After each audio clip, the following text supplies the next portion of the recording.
This week, I'm going to show you how to take your life to the next level.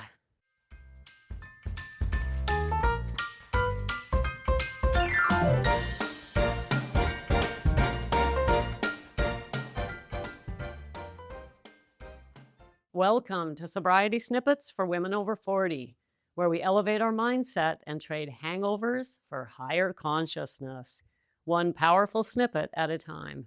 I'm Becca Jacobson, and welcome to Snippet Land, my dears. It's Monday, and I got a big, fat, juicy surprise for you this week. I'm super excited. But first of all, if you're new around here, welcome to Snippet Land. This is where we keep the home fires burning for women over 40 who are struggling with alcohol. You got everything else happening, but then there's the alcohol. Gals, this week, I'm going to dig into that phrase that I say at the beginning of every episode. You know the one where I say, where we trade hangovers for higher consciousness. What do I mean by higher consciousness anyway? And how do we get there? And why does it matter? That is the theme for this week. We're going to talk about this today, Wednesday, and Friday. Today, we're going to cover higher consciousness. What is it? Is it some fancy woo-woo thing? Is it I'm better than you kind of deal? Wednesday, I'm going to show you how understanding your level of consciousness will help you to forgive your past, reframe your past, revise your past, have a whole new outlook on your past, which changes everything. And on Friday, we're going to talk about how to actually move to the next level of consciousness. So this idea of higher consciousness affects all areas of our lives, how we show up today, how we showed up in the past, and how we're going to show up tomorrow. So today, what is it? Why do I say that? Why do I say hangovers for higher consciousness? Well, first of all, I wanted to be a little bit facetious. You don't actually trade a hangover for higher consciousness, do you? In fact, once we move to a higher consciousness, we're not likely to experience a hangover. But hey, what can I say? It was a play on words. Gals, when I say higher consciousness, here is what I mean. So I'm not talking about the dictionary definition, I'm not talking about looking this up and coming to some sort of understanding. Let's make sure that when I say that, you and I are thinking about the same thing, because it's a subjective in many ways, not just something we get out of the Oxford English Dictionary and then all agree that's what it means. When I say it, I am actually talking about, you could call it a state of being. Now, it's not a mood because moods are so changeable. We can have a different mood in the morning, a different mood at lunchtime, a third mood by the end of the day, right? Moods we move through very quickly, and they're generally unstable. Of course, as you move to a higher level of consciousness, get this, that's one of the bonuses. Your moods are way less volatile. But we will get to that specifically on Friday. We're going to talk about that. By a state of consciousness, I mean a way of being. A level of consciousness is a way of being. It's a way of showing up in the world. And I would not be embarrassed to liken this to emotional maturity or emotional sobriety. When we're emotionally mature, we have literally moved to a higher state of being. When we're not reactive, when we're not irritated, when we're not frustrated, when we're not angry, when we're not resentful. Not that we're perfect, we're always human, right? But when we move up to a higher state of consciousness, these types of moods, emotions, do not affect us as much because we recognize them. We grow in self-awareness and we're able to see them for what they are and move through them quite quickly. So we want to trade our hangovers for higher consciousness so we're not stuck in the same cycle over and over and over, day in, day out. And that's what alcohol does. It keeps us stuck at a level that we cannot escape. We cannot go to a higher level of consciousness if we're still drinking. We just can't do it. You can't have both. You cannot have that cake and eat it too. It just isn't going to work. So where are we at now? I've mentioned emotional maturity. I've mentioned a higher state of being. And the third thing I want to mention about this is the self-awareness piece. As we mature emotionally, or as we say, move to a higher state of consciousness, we become much more self-aware. A person who has risen to a higher level of consciousness can see themselves moving through their day. One of the biggest bonuses about this is we move out of autopilot. Alcohol keeps us on autopilot. We are drinking even if we don't want to, and that's autopilot. That's us saying, "Okay, well, this is what I do." Even though we might argue with the voice of alcohol, we end up drinking. That means we're on autopilot. We're not standing up and taking our lives back. That's a higher state of being. Now, does this mean that someone who doesn't drink is better than you? Does it mean that anyone who's more emotionally mature is better than someone else who's reactive and feeling frustration and irritability? Of course not. This is one of the biggest fallacies about this. It's not a matter of being better than or worse than someone else. In fact, here's a really important part of this I want you to understand. Moving from one state of consciousness or level of consciousness to another is just like choosing to move from one city to another or move from one house to another. Stay with me on this. Whichever state you're moving away from will remain there, and it can be occupied by someone else. In fact, you don't occupy that state alone. But let me give you an example to make this concrete. Let's say you're generally speaking a resentful person. You have a lot to be resentful about. You had a bad past. A lot's been done to you. You had an abusive partner. Whatever's caused it, you have a great deal of resentment in your life. That is a state. That is a state that we can say, generally speaking, she's quite resentful, and people can notice this. It doesn't have anything to do with you as a human. It doesn't have anything to do with your value as a human. You're simply living in a state of resentment. Now, that state can be occupied by you and your neighbor and 15 other people and thousands of other people at the same time. The state remains available for anyone who wants to occupy it. Someone can come along, something happens in their life, and they end up resentful. And then they grab onto resentment. It feels right. They get tangled up in it. They end up on autopilot. They lose self awareness, and they're living in a state of resentment, often without even recognizing it. Others can see it, but we can't. That is what I mean by a level of consciousness. So you're not better or worse than another person. You simply move. All of us are equal. We're all clean, beautiful, shining souls. We are energetic beings, and there is nothing wrong with any of us.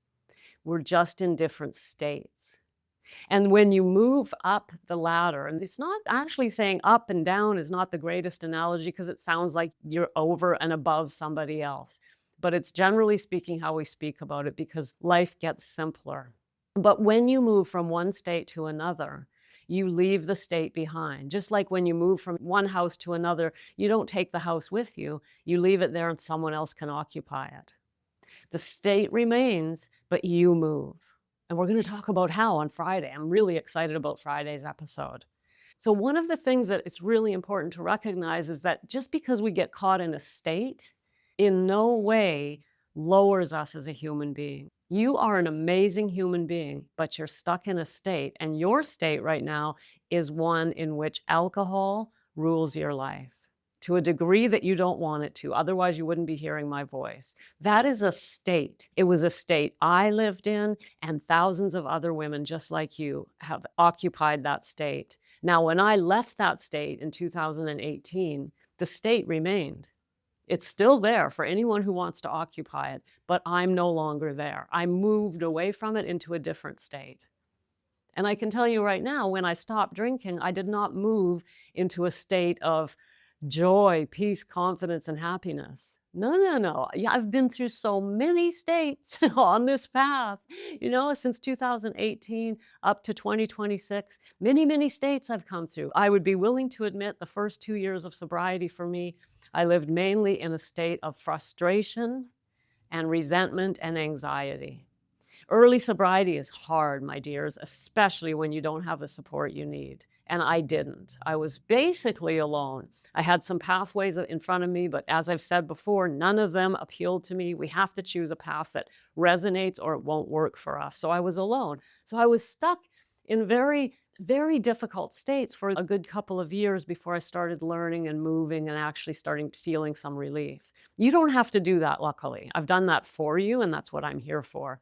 But my point remains, you are simply living in a particular state, and alcohol is part of it. You are a human who struggles with alcohol. That's a state. But the beautiful thing about this is you can choose, I don't want to live in this state anymore. I don't want to live at this level of consciousness anymore, or I don't want to be at this level of emotional maturity anymore. Now, I wouldn't say that level of consciousness and emotional maturity are synonymous, but they tend to go together. They're not exactly and precisely interchangeable, but they definitely go together. So this week, this is what we're talking about. Well, where am I? Am I actually stuck? I hear women say all the time, I'm just never going to get alcohol off my back.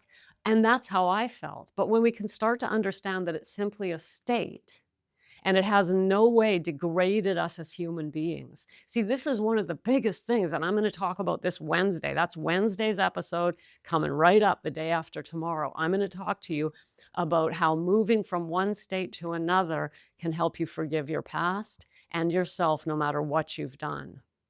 Because this gives you a whole new lens to look at yourself through and your life through, past, present, and future. That is why, my dears, I decided to say at the beginning of every show that we're here to change hangovers for higher consciousness because, my dear, that is what I want for you. I want you to recognize that you can move from the state you're in to the next one, to the next one, to the next one, and it is a progression. I just have to remind you one more time, it doesn't mean anyone's better than you or you're better than anyone. This is not about who's better than who. It's simply a state. You know, it's so freeing when you realize that. You go, oh, well, that was the state I was in at the time. That is how someone in that state behaves. Health, for example, is a state. I have lived my whole life in a state of amazing physical health. And I know why. My mom told me when I was a child, oh, you're from really tough stock, and we're tough. We never get sick, and we're really, really healthy people. And then she would laugh and say, but we're all a bunch of addicts. And she'd laugh. Or she would say on other days, but we're all crazy. We're healthy as a horse, but crazy as a loon. That was my mom, right? But the thing about my mom saying that to me is I believed her, and I started living in a way that reflected what she had told me. And sure enough, there I was, an emotional disaster, a basket case, an addict, and healthy as a horse. I've had a healthy body my whole life because I was told I would have a healthy body. Believe it or not, what we believe about ourselves will come to pass when we're young, especially. Whatever we're told when we're young, we believe it. And then it's a self-fulfilling prophecy. If you're told when you're young you're stupid, you're going to grow up with very little self-esteem. I'm stupid. I'm not very smart. I can't do, right? We know this. I don't have to tell you this. You know this. But all that is a state of health that I've chosen to live in. And I've met lots of people who live in a state of ill health, not realizing that they could actually move out of it if they would decide that they want to be healthier. Some of us grab onto states because we get something out of them, such as pity, such as attention. I know this is getting uncomfortable, but we don't pull our punches around here, do we? And a state of alcohol, if you're in a state where alcohol is haunting you and you're having difficulty stopping, that's a state, and there is some payoff to it. And I'm going to talk about that more deeply very soon in a coming week. So, gals, this week in Snippet Land is the week you finally stop judging yourself and understand that it's a state of consciousness. Wednesday, I'm going to explain to you how that affects your past and can heal your past. And on Friday, we're going to talk about moving, babe. How do we get from one state to another? I want you to understand that we behave in alignment with the level of consciousness we're in. And once we see that, we don't just change our future, we finally start making peace with our past. So today we're starting with this. What is higher consciousness? And Wednesday, we're going to talk about how it affects your past. Stay with me, gals. I'll see you on Wednesday. And in the meantime, if you'd like to come a little deeper into Snippet Land, get this, the Sacred Mirror is open. What is the Sacred Mirror? It is exclusive to Snippet Land. You won't find anything like it anywhere else. This is a simple online forum that's private and confidential. You share with me a little bit of your story, and me alone, only me, gals. I read it and I turn on this microphone and send you back a personal reflection. It is incredibly powerful. You can find the link to the Sacred Mirror in the show notes here, or simply go to beccajacobson.com and give it a whirl. See you on Wednesday to find out how understanding higher consciousness can change your entire relationship with your past. Thanks for popping in. Be sure to come back next time so I can keep your head on straight. Sending you buckets of love.